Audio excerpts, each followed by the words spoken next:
Tim Allen, once one of Hollywood's biggest comedy stars, has lived a life that's been as complicated as it's been successful. The man who made millions laugh as Tim the Tool Man Taylor on Home Improvement and later as the voice of Buzz Lightyear in Toy Story seemed to have it all: fame, money, and the admiration of audiences everywhere.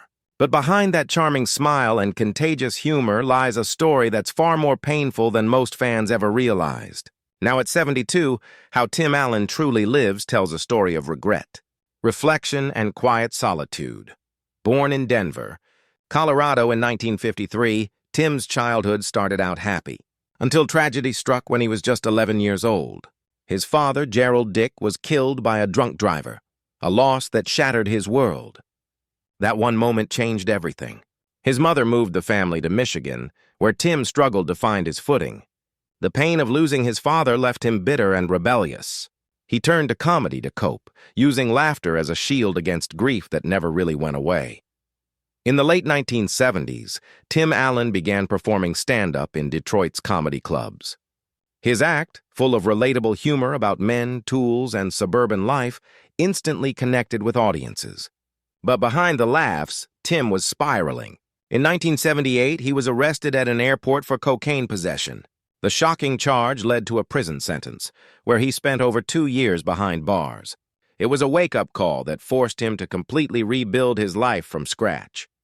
When Tim was released, he returned to comedy with a new focus and determination. His big break came in 1991 when Home Improvement hit TV screens. The show was a massive success. 8 seasons of laughter, family lessons, and unforgettable catchphrases like "more power" turned Tim into a household name. For years, he was one of America's favorite dads. But the fame came with pressure. Maintaining the image of the perfect family man was hard for someone still haunted by the shadows of his past. By the time Toy Story came along in 1995, Tim's career had reached heights few comedians ever achieve. As Buzz Lightyear, he became a global icon, adored by children and adults alike. Yet, despite all the success, he struggled personally.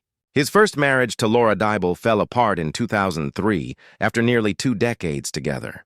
The divorce left him emotionally drained. He later admitted that his obsession with work had made him distant and that he often felt empty once the cameras stopped rolling.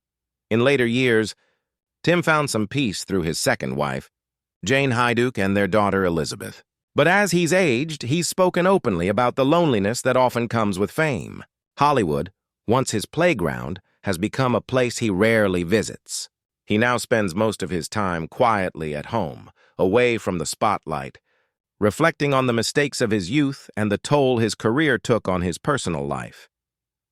Friends say Tim has grown more reserved and introspective, often preferring to spend his days in his workshop or in nature rather than on a film set. His humor remains, but the spark that once defined him has dimmed.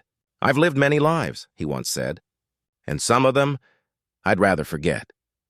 Despite everything, Tim Allen continues to inspire with his honesty and his willingness to own his past. His journey from loss and addiction to fame and reflection shows that even those who make us laugh the hardest often hide the deepest pain.